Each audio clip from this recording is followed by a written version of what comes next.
Mrs. Veronica Adeniyi was not a woman who missed details. As the matriarch of the powerful Adeniyi family, she had built an empire alongside her late husband and watched it grow into a legacy her only son Tunde was now set to inherit. But while she trusted her son's brilliance in business, she had serious doubts about his judgment and love. His new fiancée, Amara, a stunning and seemingly humble young woman, had appeared out of nowhere, dazzling Tunde with her beauty and charm.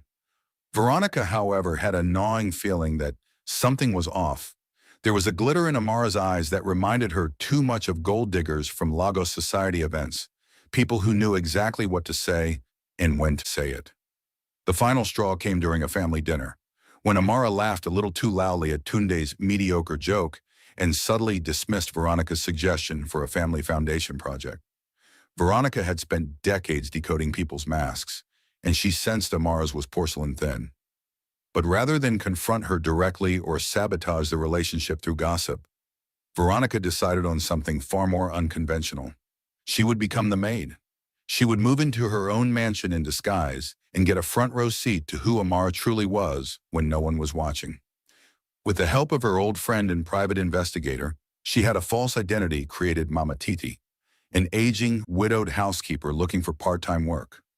A week later, with her silver-streaked hair tied up in a scarf, hands slightly stained with dye to roughen them, and her elegant posture slumped just enough, Veronica knocked on the back door of her own estate, ready to step into a world where her son's future and the truth awaited. The estate manager, Johnson, opened the door to find a tired-looking older woman clutching a modest nylon bag and a letter of recommendation. He barely glanced at the paper before ushering her in. "Madam said to expect you. Follow me." He didn't recognize her, and why would he? Veronica had gone to great lengths to alter her appearance. She wore a faded Ankara wrapper, a baggy blouse, and rubber slippers. Thick-framed glasses sat on her nose, and she had intentionally used a hoarse voice when speaking. Her manicured fingers were now calloused with help from a special lotion her PI recommended.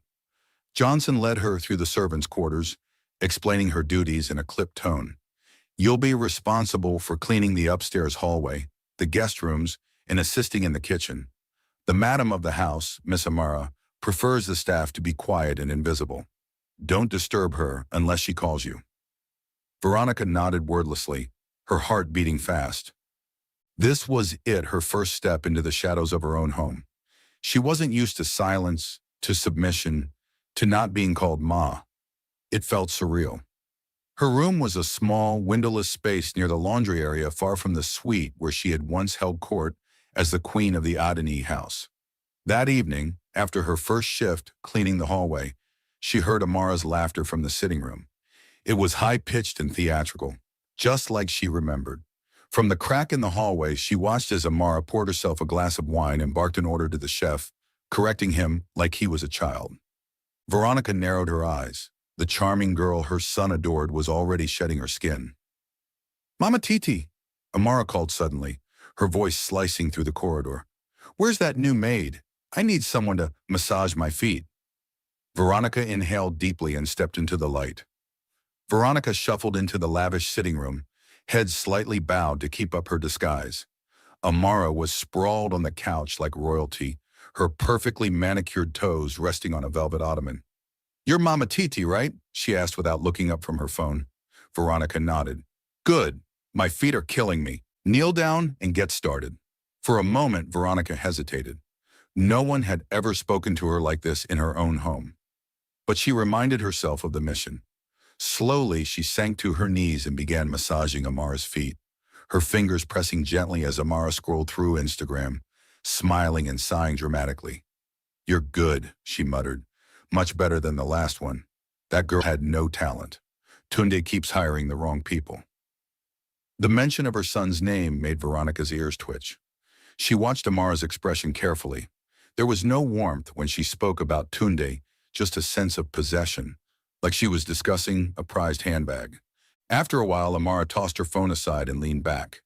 "You'll learn quickly that I don't like repeating myself. Keep things clean, keep my tea hot, and don't try to make small talk. I'm not your mate." Veronica smiled inwardly. The arrogance was peeking out, faster than she expected. "Yes, Ma," she murmured, rising to her feet. As she turned to leave, Amara added, "Oh, and tell the chef I want pepper soup for lunch tomorrow, with catfish. If it's not perfect, he's fired. Tell him that."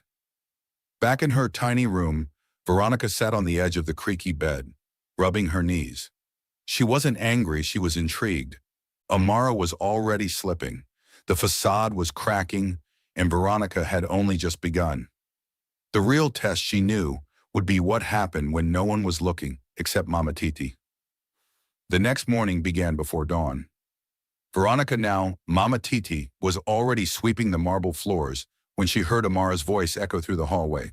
"Where's my ginger tea?" she barked. "Do these people think I woke up to drink plain water?"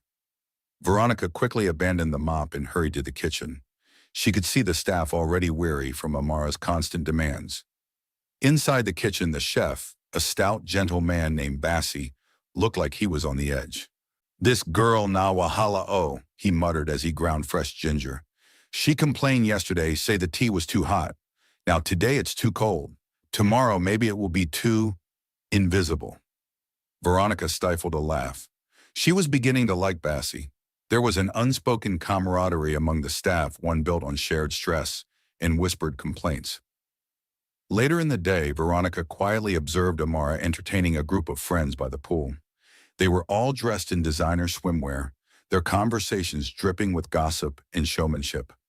Amara laughed the loudest, sipped the most champagne, and boasted about upcoming wedding to Nigeria's finest bachelor. When one of her friends jokingly asked if she truly loved Tunde or just his bank account, Amara didn't deny it. Instead, she winked and said, "Let's just say I know how to secure the bag." Veronica's heart clenched. It was one thing to suspect, but another to hear it confirmed so shamelessly. She walked away from the balcony, her hands shaking slightly. This wasn't just about her son marrying a gold digger. This was about protecting the legacy she and her late husband had built with blood, sweat, and discipline. As the sun set behind the mansion, Veronica looked up at the gilded windows of her estate. This was no longer just a test, it was war.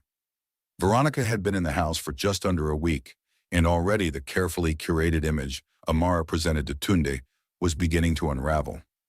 By day, Amara fluttered around the house in silk robes, barking orders at the staff and fussing over her nails.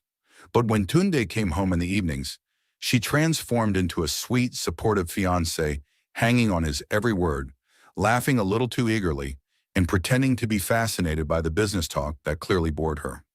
That evening, Veronica was polishing the stair railing when Tunde arrived. The way Amara ran into his arms, giggling, felt like a performance. "I made dinner reservations for us," she said, cupping his face. "Just you and me. You've been working too hard." Tunde smiled, grateful and unsuspecting. Veronica, watching silently from the shadows, clenched the rag in her hand. As soon as Tunde went upstairs to change, Amara's mood shifted. She walked into the kitchen where Bassie was seasoning goat meat and frowned. "What's this smell? Oh, so local. Throw it away. I don't want Tunde's clothes absorbing this village odor." Bassie opened his mouth to protest but met Amara's glare and quietly turned off the stove. Veronica's fist balled at her sides. She had spent years teaching Tunde to appreciate both his roots and his riches, and here was this girl, trying to erase the very things that made him whole. That night, as Veronica lay in her small bed, she thought long and hard. The wedding was in 2 months. The invitations were being printed. Time was not on her side. She needed more than suspicion. She needed proof, solid, undeniable evidence of Amara's true character. And she knew exactly how to get it. Veronica woke up with a renewed sense of purpose. The test was over. It was time for strategy. If Amara truly was who she suspected, all it would take was a little temptation to bring her true self into the light. That morning she cooked breakfast for the staff, and while everyone gathered around the small kitchen table, she casually mentioned that she had overheard something during her previous job with a wealthy family. "Shibi Una here say Chief Uchena's son dumped his fiancée," she began, stirring a pot of beans. The others turned to her, curious. "He found out she was cheating with one of his father's business partners. The girl said she was only doing it to secure their future." Can you imagine? Amara, who had just walked in to grab a bottle of water, froze mid-step. "Wait, what did you just say?" she asked, narrowing her eyes at Mama Titi. Veronica smiled gently. "I was just telling them some people will do anything for money, even pretend to be in love." That evening, Veronica slipped into the library, a place Amara never entered, and made a phone call to her old friend Uche, a seasoned private investigator. "I need eyes on her," she whispered. "Everything. Who she meets when Tunde isn't around. Who she calls. I want the truth." The next day, Amara received a mysterious phone call and stepped out of the house in a rush. Veronica, dusting a bookshelf nearby, took note of the time and direction. Minutes later, she saw Amara get into a sleek, black SUV at the corner of the street.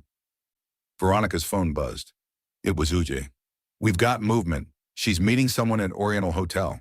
Looks like it's not the first time either." Veronica's lips curved into a tight, satisfied smile. The trap had been set. Uche's update sent a shiver of vindication down Veronica's spine. She didn't enjoy spying, but if her son's heart and legacy were at stake, there was no room for guilt. That evening, she met Uche in a discreet spot near the estate. He handed her an envelope thick with printed photos. Veronica's heart pounded as she pulled them out one by one. There was Amara, dressed to kill in a tight red gown, walking arm in arm with a much older man, a man Veronica instantly recognized. Chief Kenneth Ogendale, one of Tunde's key business partners and a notorious womanizer. The two of them sat close in the hotel's rooftop lounge, wine glasses clinking, hands brushing far too often. In one photo, Amara leaned in, whispering something into Kenneth's ear. His face lit up with a wide grin. It was damning, undeniable. Veronica stared at the photos, fury simmering just beneath her carefully controlled exterior. But still, she needed more. Amara would deny everything if confronted too soon. So she slipped the envelope into a safe spot under the mattress of her tiny room and waited. She knew Amara's arrogance would drive her to slip again. All she had to do was be patient. Back at the mansion the next morning, Amara returned from her outing, radiating fake innocence. "Mama Titi, bring my laundry upstairs," she said breezily, as though she hadn't just been cuddled up with another man. Veronica obeyed silently, watching her. The girl was bold, too bold. And boldness, Veronica knew, always came before a fall. As Amara posed in front of the mirror, admiring herself, she giggled and whispered into her phone, "Don't worry, baby. Once I marry him, we'll have everything." Veronica, standing quietly in the hallway, heard every word. Veronica sat on the edge of her cot that night, staring at the wall, her hands folded tightly in her lap. The truth was now crystal clear. Amara wasn't just a gold digger. She was playing Tunde for a fool while romancing his business partner on the side. But even with the photos and the overheard call, Veronica hesitated. How could she break this to Tunde without shattering him? He was deeply in love, already making wedding plans with stars in his eyes. The wrong approach could ruin their relationship, perhaps forever. She needed a plan, a way to expose Amara not just to Tunde, but to herself. She wanted the girl to confess or at least show her true self when there was no more need for pretense. That meant provoking her, just enough. Not to scare her off, but to make her careless. The next morning, Veronica pretended to be a little clumsier. She accidentally spilled juice on Amara's expensive designer bag. Amara's reaction was instant and violent. "Are you stupid? Do you know how much this bag costs? It's more than your entire village." She shoved Veronica hard against the counter, unaware that the head of security, Mr. David, was watching from the corridor. Veronica quickly apologized and cleaned up the mess without complaint. Later that day, she sought out Mr. David privately. "You see how she treats people when Oga Noti house?" she asked gently. David nodded. "I've noticed, but it's not my place to speak." Veronica leaned closer. "But what if it was? What if we caught her in her own lie?" David paused, then smiled slowly. "You have something in mind?" Veronica nodded, eyes gleaming. "Yes, it's time we staged a little drama." Veronica knew the only way to truly convince Tunde was with undeniable evidence, something he could see, hear, and feel for himself. She shared her plan with Mr. David, who agreed to help. We'll set up hidden cameras in the lounge and kitchen, she explained. Those are the places where Amara usually drops her guard. We just need her to say the wrong thing at the right time. That same day, while Amara was out for her weekly facial appointment, David discreetly installed 2 small cameras, one behind the kitchen spice rack and another inside a flower vase in the lounge. Veronica made sure everything looked exactly the same, not a cushion out of place. The trap was set. All they had to do was wait. The following afternoon, Veronica purposely delayed Amara's lunch by 10 minutes, just enough to irritate her. As expected, Amara stormed into the kitchen, heels clacking furiously. "What kind of nonsense is this? Must I teach you people everything?" she yelled, hurling a wooden spoon across the room. "When I finally marry Tunde, all of you will go, especially you, Mama Titi. You're just a dirty old woman pretending to be useful." Veronica didn't flinch. She bowed her head and whispered, "Sorry, Ma." Amara scoffed and muttered under her breath, "Let me just hold this marriage for 6 months. After that, I'll file for divorce and get half of everything. Kenneth said the prenup won't hold in court. Then we'll fly to London, just the 2 of us." Veronica's ears burned, but she kept her face blank. She knew the camera had caught everything, every word, every sneer, every wicked laugh. The final nail in the coffin was in place. Now all that remained was showing Tunde the truth. 2 days later, Veronica stood in the living room, heart pounding beneath her plain wrapper, waiting for her son to return. The house was quiet, the kind of silence that comes before a storm. Tunde had no idea what awaited him. When he finally walked in, briefcase in hand and smile on his face, he called out, "Amara, Mama Titi, anybody home?" Veronica stepped forward slowly. "Tunde, my son, sit down, we need to talk." He blinked at her, surprised at the firm tone. "Mama Titi, are you okay?" he asked, genuinely concerned. She didn't answer. Instead, she reached into the drawer and pulled out a flash drive. "Please, watch this. It's about Amara." Tunde hesitated. "Wait, what are you talking about?" Veronica held his gaze, her voice calm but steady. "Just watch." With a deep frown, he inserted the flash drive into the TV and hit play. The footage rolled Amara screaming in the kitchen, her cruel words about divorce and taking his money, her secret conversations with Kenneth, and even the way she shoved Veronica. Tunde sat in stunned silence, the color draining from his face as the truth unfolded right in front of him. The woman he had planned to marry, the one he defended fiercely to friends and family, was nothing more than a masterful liar. When the video ended, he turned slowly to Veronica. How did you get all this?" Veronica stood tall, her voice now strong and proud. "Because I'm not Mama Titi, Tunde. I'm your mother, and I've been here the whole time." Tunde's jaw dropped, his heart shattered, and the illusions he'd clung to crumbled in an instant. Tunde sat in stunned silence, his eyes darting between the paused screen and the woman he now realized was his mother in disguise. You pretended to be a maid? In your own house?" he asked, barely above a whisper. Veronica nodded, her expression calm but resolute. "I had to know who she really was, Tunde. Not the version she showed you, but the one she became when she thought no one important was watching. I couldn't sit by and let you throw your life and our legacy away." Tunde ran his hands through his hair, overwhelmed. "You should have told me," he muttered, pacing. "You should have trusted me."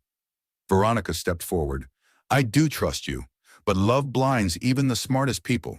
You needed to see it with your own eyes. Now you have."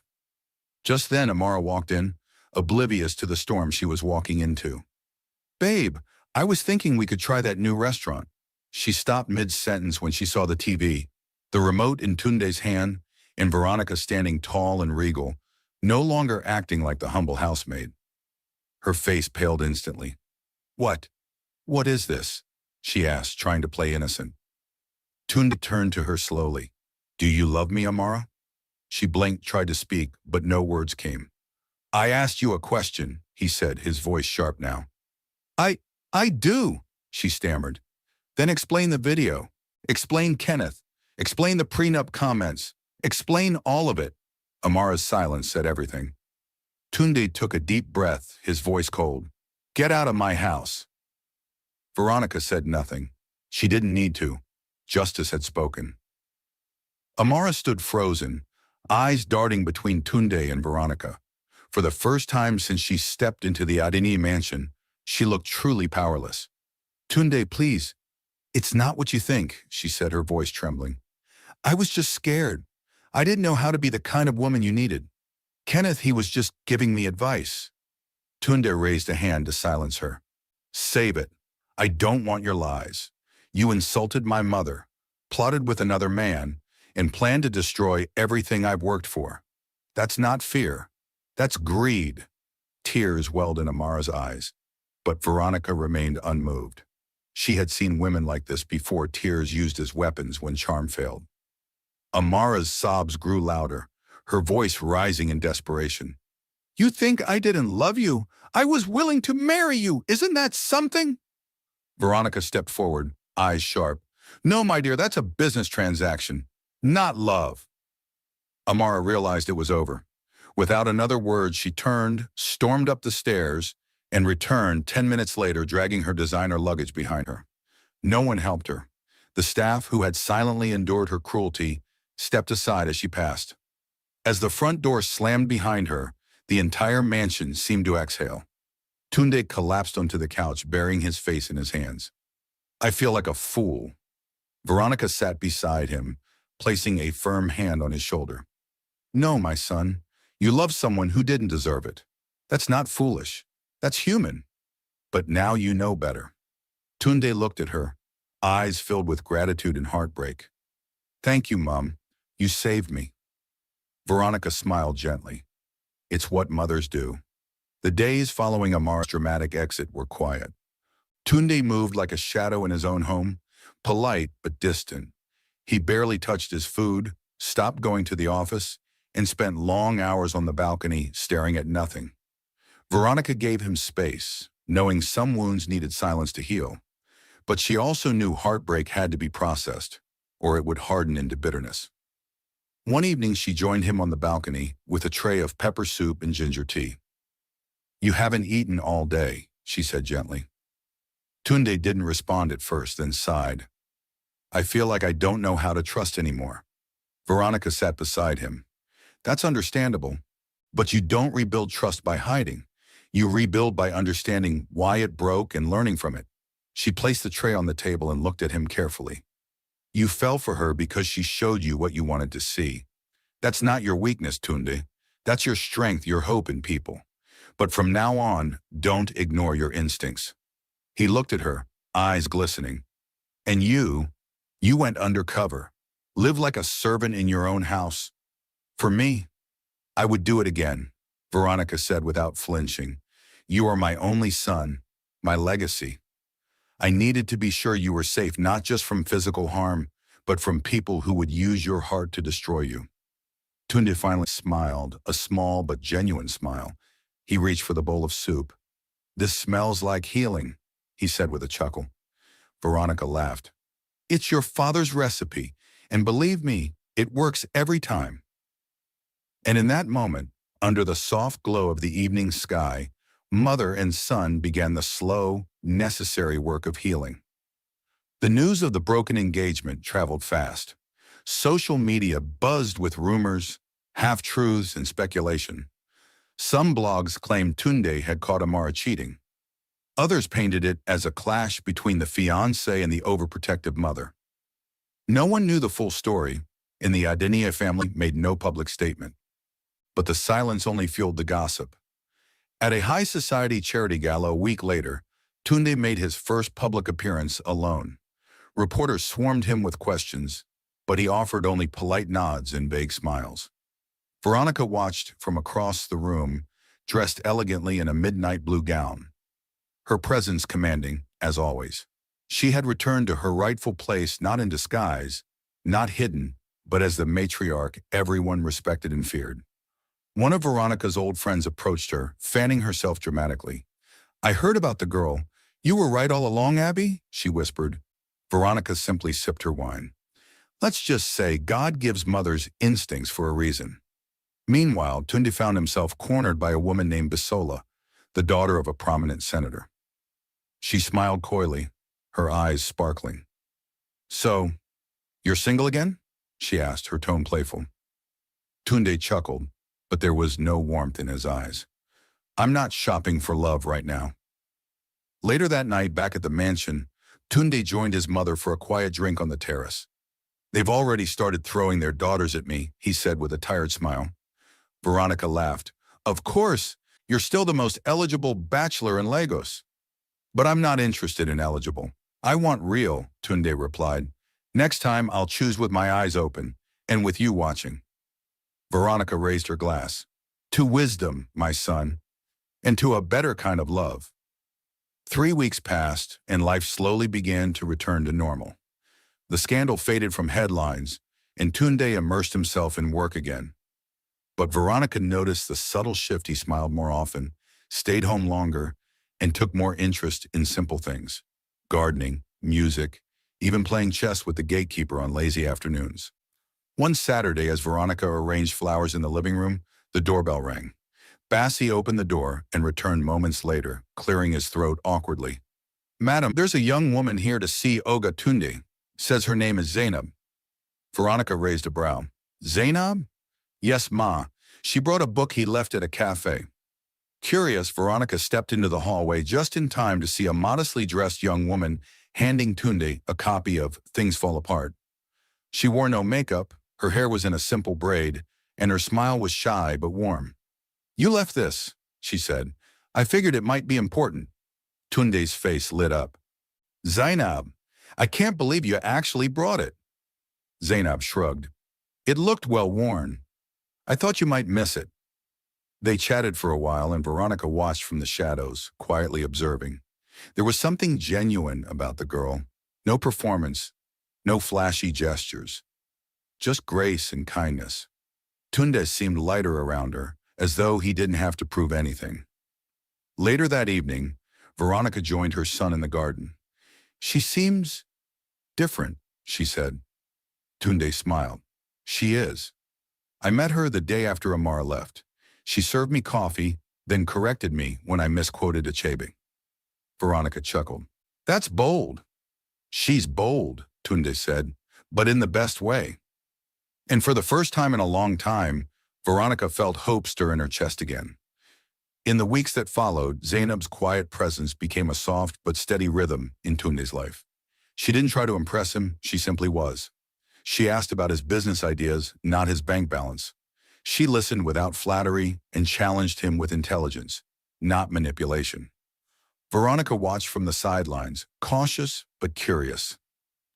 One afternoon, while Tunde was at a board meeting, Zainab stopped by the mansion with a basket of plantain chips and homemade zobo for the staff. "I just wanted to say thank you for always treating me kindly," she said with a humble smile. Bassi, touched, called her a breath of fresh air. Veronica watched from the balcony as Zainab helped Mama Bisi in the kitchen, laughing as she stirred a pot of egusi. Later, Veronica invited Zainab to the garden for a private chat. The young woman came willingly, her eyes calm and sincere. "I know who you are, Mom," she said softly before Veronica could even begin. Veronica raised a brow. "You do?" Zainab nodded. "Everyone does. The newspapers may not have said everything, but those of us who read between the lines knew something wasn't right with that Amara story. And when I saw you here as Mama Titi, I figured it out." Veronica stared at her, impressed. "And yet you've said nothing."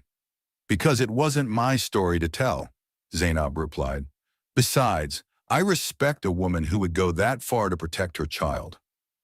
There was a long pause before Veronica spoke again. "Tunde, he's fragile right now." "I know," Zainab said, meeting her gaze. "I'm not here to rescue him. I'm just here if he wants something real." Veronica smiled, slow and thoughtful. For the first time, she began to believe that maybe, just maybe, Tunde had found someone worthy. Tunde returned home that evening to find his mother unusually quiet. She sat on the veranda, gazing out over the garden where the last rays of the sun kissed the leaves in gold. "Mom," he said gently, taking a seat beside her, "you okay?" Veronica nodded, then turned to him with a knowing smile. She's a good one, that Zainab. Tunde's brows lifted slightly. You think so? I know so, she said firmly. I watched her today, how she treats the staff, how she listens without pretending, and most importantly, how she sees you. Not your name, not your money. You. Tunde exhaled slowly. It's strange. With Amara, I was always performing, always second-guessing myself. But with Zainab, I can breathe. She doesn't need me to be a billionaire. Just a man. Veronica placed a hand over his. Then don't let fear stop you this time. You've been hurt, yes, but you've also grown. Love is not about perfection, it's about truth. And she's offering you that. Encouraged, Tunde decided to take the leap. The next day, he invited Zainab for a walk through the botanical garden on the edge of town. As they strolled past blooming hibiscus and swaying palms, he opened up in a way he hadn't with anyone before about his father's legacy, his doubts after the Amara betrayal, and even his mother's undercover act. Zainab didn't judge. She listened, smiled, and held his hand. You're not broken, Tunde, she said. You're just healing, and I'm not afraid of your scars. For the first time in months, Tunde felt peace settle over him like a warm blanket. Maybe love didn't need drama. Maybe it just needed honesty. The Adeniyi estate was alive again, not with the chaos of a lavish wedding or the noise of gossip, but with the quiet hum of genuine happiness. Veronica walked through the halls with renewed pride, not because her son had found another woman, but because this time he had found the right one. She could see it in his eyes, in the way he smiled when Zainab's name came up, in the steadiness that had returned to his voice. One morning over breakfast, Tunde cleared his throat and looked at his mother. I want to invite Zainab to dinner. A proper one. Just the three of us. Veronica arched a brow playfully. You mean no disguises this time? He laughed. No disguises. Just the real me. And the real you. When Zainab arrived that evening, she wore a simple cream dress and brought a bouquet of fresh flowers handpicked, not purchased. She greeted Veronica respectfully, complimented her garden, and offered to help in the kitchen. Veronica smiled and waved her off. No work tonight. You're our guest. Dinner was light but meaningful. They shared stories, laughed at childhood memories, and even teased Tunde about his failed attempts at cooking. At one point, Zainab looked at Veronica and said, You know, Ma, I've never seen a mother love her son so fiercely. You're like a lioness. Veronica tilted her head, amused. You'll find out one day. A mother will fight the world to protect her child. After dinner, Tunde walked Zainab to her car under the stars. So, what did you think? He asked. She leaned against the car and smiled. I think I just had dinner with two of the most intimidating people in Lagos, and somehow I feel completely at home. Tunde smiled, heart full. Then stay a while. Weeks passed, and what began as quiet companionship between Tunde and Zainab blossomed into something undeniable. They weren't loud about their relationship, no grand social media posts or flashy dates. Just long walks, honest conversations, and the kind of laughter that echoed from the heart. The staff adored her. Veronica especially had grown fond of the calm Zainab brought into their lives. It was as if the house had taken a deep breath and finally exhaled peace. One sunny afternoon, Tunde took his mother on a walk through the family orchard. I've been thinking, he began, nervously tugging at the sleeve of his shirt, about what comes next. Veronica glanced at him, knowingly. You want to propose? He paused. Yes, but I want to do it right this time. No secrets, no surprises I can't handle. Just honesty. Veronica stopped and turned to face him. Then start with your heart. Give her that first. If she accepts it, the rest will follow. That evening, Tunde invited Zainab back to the garden, where they'd had their first real conversation. It was just the two of them, surrounded by candlelight and the scent of jasmine. Zainab, he said, holding her hands, you walked into my life at a time when I didn't even trust myself. And you didn't try to fix me, you just saw me. She smiled, eyes shimmering. Because I liked what I saw. He dropped to one knee, pulling a simple yet elegant ring from his pocket. Will you keep seeing me? Every day, every season, for the rest of our lives? Tears welled up in her eyes as she nodded. Yes, Tunde, 1,000 times, yes. And from a distance, Veronica watched from the terrace, her heart full. Her son had finally found love, not perfect, but pure. The wedding was a quiet affair, elegant, intimate, and filled with meaning. No tabloids, no influencers, no spectacle. Just close family, a few trusted friends, and a garden bathed in sunlight. Tunde stood at the altar, looking calm and sure, dressed in a cream agbada trimmed with gold. Zainab walked down the aisle in a lace gown that whispered simplicity and grace, her smile brighter than any jewel. Veronica, seated at the front, wore a champagne-colored gel and carried herself with a regal pride that only a mother who has fought battles for her son could wear. As she watched the vows being exchanged, she felt a weight lift from her shoulders, the kind of peace that only comes after doing what's right, no matter the cost. When the officiant declared them husband and wife, the applause was loud but genuine.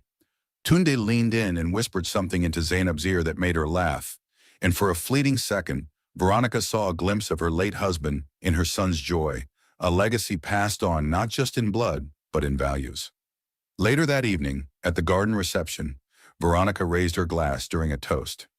To my son, Tunde, she said, you've built businesses, created wealth, and carried our family name with pride. But today you've done something even greater. You've chosen a partner who sees your heart. She turned to Zainab. And to you, my daughter, not by blood, but by choice. You've brought calm where there was chaos, truth where there was deceit, and love where there was loneliness. You are the kind of woman who doesn't just marry into a legacy, she strengthens it. As they clinked glasses, the stars emerged in the night sky above them. A new chapter had begun, not one of disguise or deception, but of truth, trust, and timeless love. And Veronica, once just a mother with a plan, finally rested knowing her mission was complete.